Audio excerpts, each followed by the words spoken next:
पाकिस्तान के दौरे पर आए चीनी सूबा जियांगसो पुलिस के अफसरान की मसरूफियात जारी। 3 Yongshing deputy DG public security Jiangsu police की क़यादत में चीनी अफसरान ने इलियट ट्रेनिंग सेंटर बेदिया का दौरा किया। Additional IG elite Waqar Abbasi ने वफद को इलियट फोर्स की ट्रेनिंग, पेशेवराना उमूर और ऑपरेशंस के बारे में आगाही दी। Additional IG elite Waqar Abbasi ने बताया कि elite force high profile operations की अंजामदही के लिए पंजाब पुलिस की स्पेशलाइज्ड फोर्स है।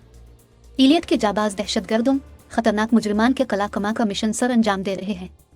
चीनी पुलिस अफसरान की additional IG highway patrol Rao Abdul Karim से भी मुलाकात। Additional IG patrolling Rao Abdul Karim ने चीनी वफद को पीएचपी के फ़राइज़ के बारे में ब्रीफिंग दी। राव अब्दुल करीम ने बताया कि पंजाब हाईवे पेट्रोल शाहरात पर शहरियों की खिदमत और हिफाजत के मिशन पर मामूर है। पीएचपी सूबे की तमाम बैन अल-अज़लाई शाहरात पर फर्स्ट रिस्पॉन्डर्स के फ़राइज़ भी सर अंजाम दे रही है। इजलास के बाद चीनी पुलिस अफसरान ने इलियट सेंटर में इलियट फोर्स की ट्रेनिंग के मेयार और मशकों का जायज़ा लिया।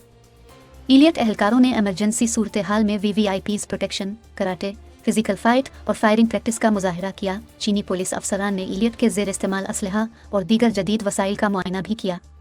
DIG special protection unit Tayyab Hafeez Cheema, DIG elite Sadiq Ali Dogar, SSP Nida Umar Chattha समेत दीगर अफसरान मौके पर मौजूद थे।